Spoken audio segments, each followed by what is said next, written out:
Ciptakanlah boneka-boneka bergelar habaib untuk memecah belah Nahdlatul Ulama. Ini ironis. Bahkan bukan hanya dalam satu keimanan, sesama Nahdien pun sama-sama saling menikah. Yang satu atas nama kecintaan kepada habaib, yang satu seolah-olah tidak cinta habaib. Bos, kalau kita ini berbicara tentang kecintaan kepada dzurriyyah Nabi, jangan kalahin NU.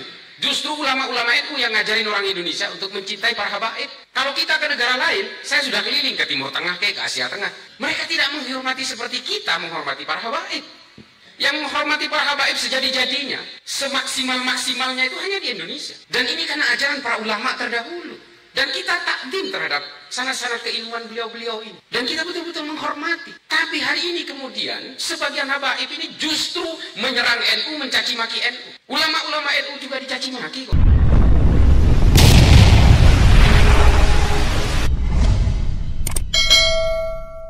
Meskipun memang terilhami dan terinspirasi dari pemikiran Yunani sebelumnya, tapi ini tidak bisa kita pungkiri. Karena peradaban manusia awal sebelum Islam itu adalah peradaban orang-orang Yunani. Ketika Athena menjadi epicentrum sebuah pusat kegiatan peradaban manusia pada zamannya, yang kemudian ketika umat Islam berhasil menguasai ilmu pengetahuan, epicentrum peradaban manusia pindah ke Baghdad. Dan di sana muncul suatu lembaga keilmuan yang bernama Baitul Hikmah. Dari Baitul Hikmah itulah kemudian melahirkan banyak ilmu pengetahuan seperti yang kita kenal hari ini. Mulai dari ilmu pengetahuan yang percaya adanya Tuhan sampai yang tidak percaya adanya Tuhan. Ini munculnya dari keilmuan-keilmuan pemikiran bangsa Arab. Jadi kalau kita kenal hari ini ilmu pendekatan teori-teori ontologi maupun teori deontologi tentang pendekatan-pendekatan ketuhanan yang kemudian melahirkan ilmu yang tidak percaya kepada Tuhan, ini berasal dari Arab yang kemudian dikembangkan oleh Feuerbach, Ernest Bloch, termasuk Marx dan sebagainya di Eropa. Ini dilahirkan oleh pemikiran-pemikiran Abul A'la al-Ma'arri, dilahirkan oleh Ibnu al-Mukaffa, dilahirkan pemikiran-pemikiran Abu Bakar Razi. Ini orang-orang yang meragukan adanya Tuhan. Artinya begini, ilmu yang sifatnya bermanfaat bagi manusia, yang betul-betul berbasis ketuhanan, sampai ilmu yang murtad sekalipun, itu sebenarnya pernah kita lahirkan.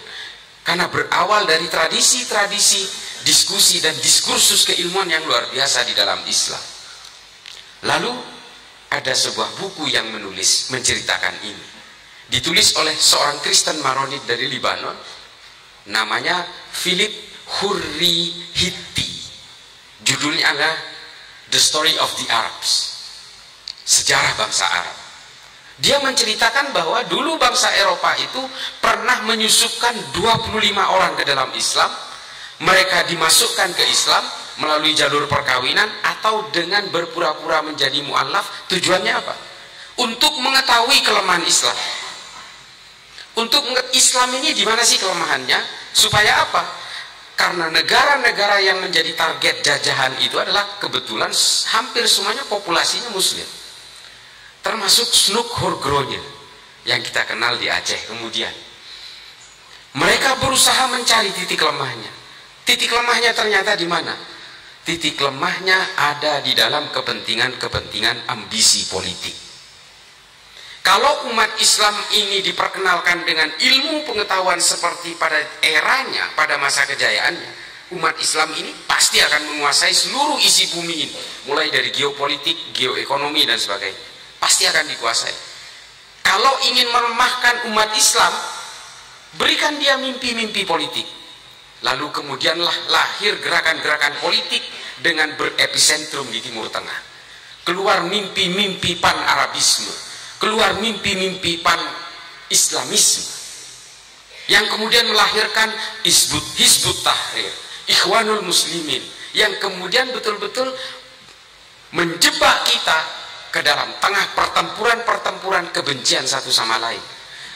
25 orang yang mengkonversi agamanya ini ke dalam Islam pura-pura. Saya katakan pura-pura karena Philip Hurikiti juga menggunakan kata-kata tanda kutip, quote unquote. Pura-pura menjadi Islam hanya ingin mengetahui lemahnya orang Islam. Karena apa? Ternyata mereka mempelajari sejarah juga. bahwa umat Islam pernah berperang sesama umat Islam karena persoalan politik. Umat Islam membunuh umat Islam yang lain karena persoalan-persoalan politik. Artinya Islam ini akan terpecah belah karena persoalan-persoalan politik. Dan kita kemudian tahu, ini saya diserang habis-habisan karena mengungkapkan sejarah ini. Sayyidina Utsman juga dibunuh oleh sesama orang Islam. Kalau di dalam kitab-kitab sejarah itu dikatakan pembunuhnya adalah Muhammad bin Abu Bakar, anaknya Sayyidina Abu Bakar, yang kecewa karena tidak jadi dilantik menjadi gubernur Mesir. Ini juga saya dibantah, tapi sayangnya referensi yang dibantahkan ke saya itu justru kitab sejarah yang muncul belakangan, sesudah Tarikh At-Tabari. Menurut saya lemah, karena yang lebih dulu mengatakan Muhammad bin Abu Bakar. Dia kecewa karena tidak jadi dilantik menjadi gubernur Mesir, meskipun eksekutornya bukan Muhammad bin Abu Bakar. Eksekutornya adalah Ahmar, orang Mesir. Memegang jenggot Sayyidina Utsman, lalu Sayyidina Utsman berkata, saya nggak percaya kamu akan membunuh saya.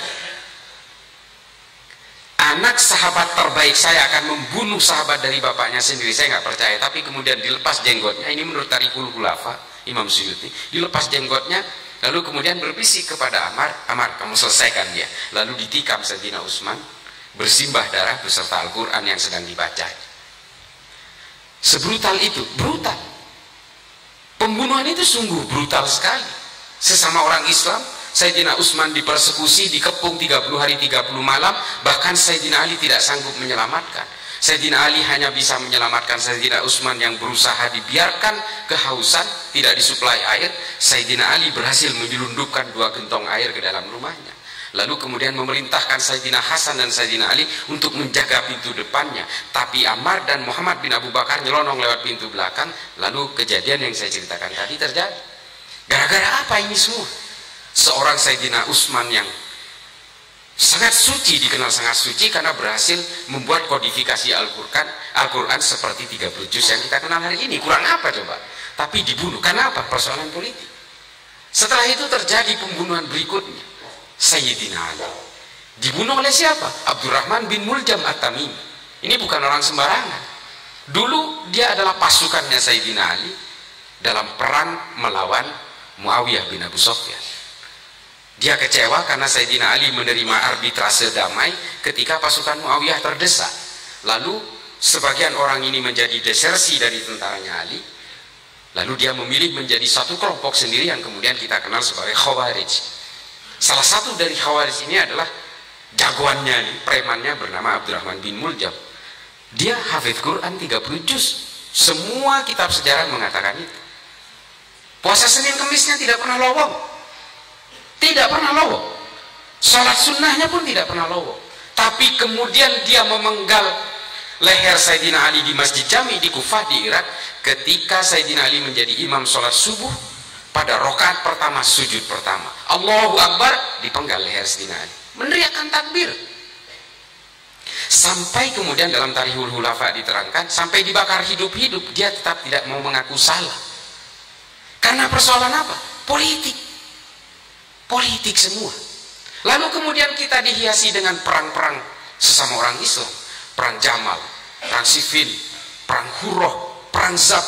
Ini perang sesama orang Islam. Jumlah korbannya ribuan.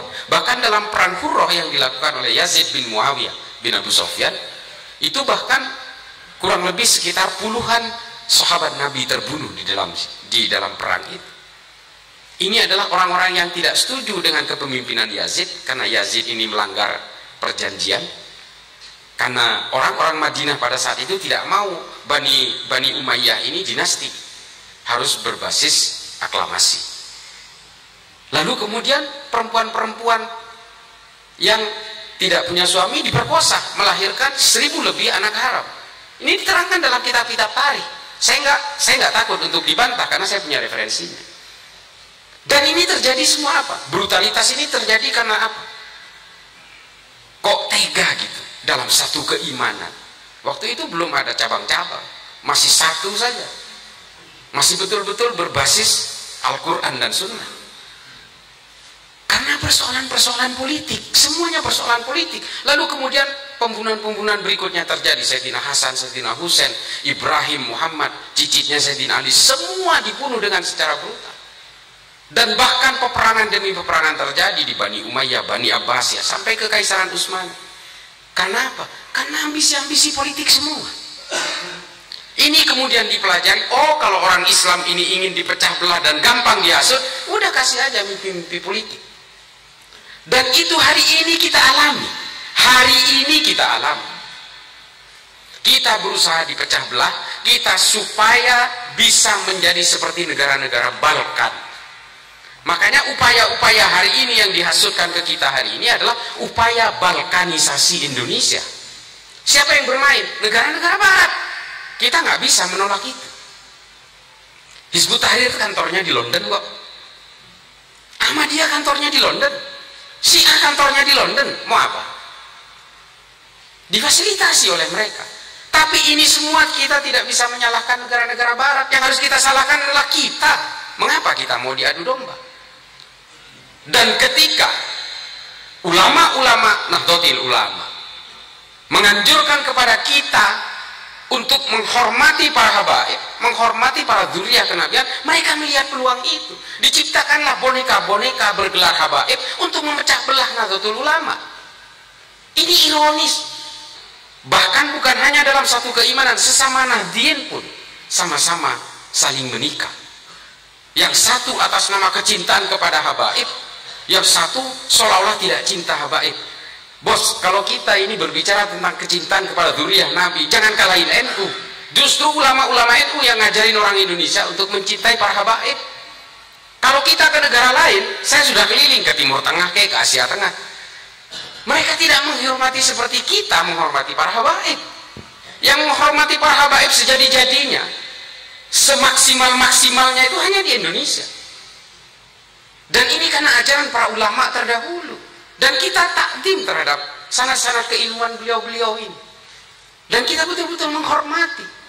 Tapi hari ini kemudian sebagian habaib ini justru menyerang NU, mencaci maki NU.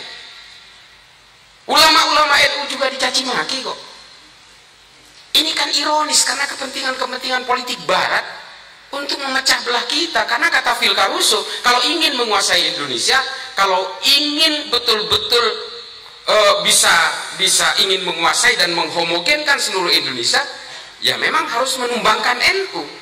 Nah, kita semua sudah terpecah belah karena persoalan-persoalan ini, karena pragmatisme politik. Tapi apakah orang Islam nggak boleh berpolitik? Boleh, sangat boleh. Kata Imam Ghazali dalam Ihya Ulumuddin dikatakan Islam dan politik itu seperti saudara kembar. Seperti saudara kembar. Artinya apa? Orang Islam harus berpolitik supaya ruang-ruang politik ini tidak keluar dari maqasid syariah. Jelas. Tapi jangan kemudian agama dan dalil-dalil ini dijadikan landasan sebagai alat penegas bahwa dirinya di-endorse oleh Tuhan untuk berkuasa. Ini kan nggak boleh. Kalau orang mencapai kekuasaannya dengan menggunakan dalil-dalil, Pak, kejahatannya juga akan menggunakan dalil-dalil.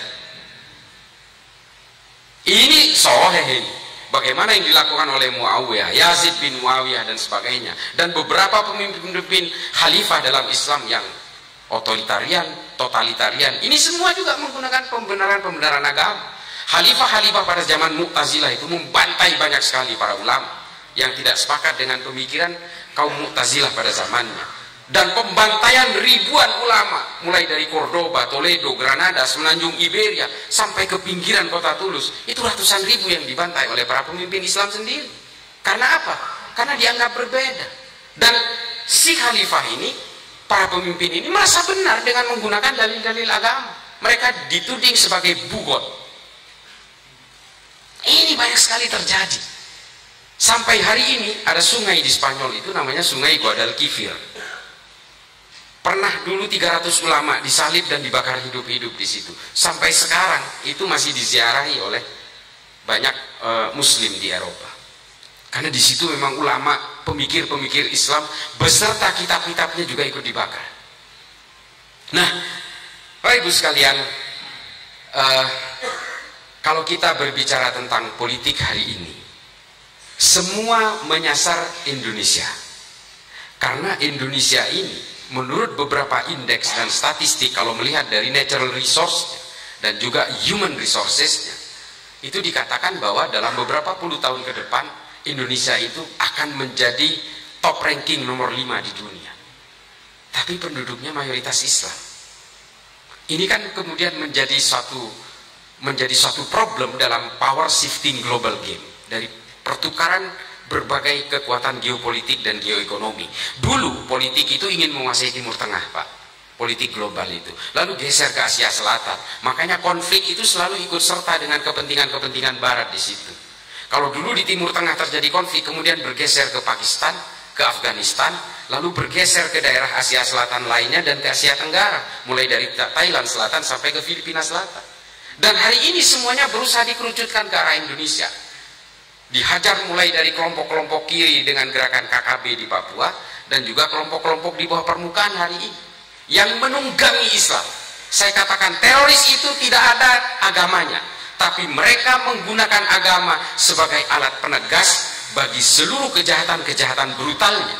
Karena kalau atas nama agama, semua kejahatan akan terlihat terhormat. Semua, Pak, penipuan, perumahan, kampung syariah, dan sebagainya, ini semua menggunakan agama, semuanya merasa terhormat. Dan ini dilakukan oleh kelompok-kelompok teroris ini, JI, JAD, JAK, JAT, JAS, MMI, MIT, NIB, NII, Khilafatul Muslimin. Ini semua punya tujuan-tujuan politik. Nah, ini semua berusaha menyasar kalangan Nahdliyin semua. Entah itu mimpi Khilafatul Minhajin Nubuwah, atau yang khilafah versi Hizbut Tahrir, atau dengan mimpi-mimpi al-mamlakah yang diusung oleh kelompok Wahabisme dan Salafisme. Ini semua menggerogoti orang-orang Nahdliyin satu persatu dengan tujuan apa? Supaya Nahdlatul Ulama ini tumbang setumbang-tumbangnya, sehingga kita kemudian tidak takdim kepada para ulama-ulama NU. Mereka mengajari kita untuk mencaci maki satu sama lain, seolah-olah kalau kita beragama itu punya ruang-ruang untuk saling membenci. Padahal bukan itu tujuannya. Yang diajarkan oleh para ulama-ulama kita yang tawadhu, ini kan tidak begitu. Orang NU itu sudah diajari untuk saling menghormati satu sama lain sejak dulu.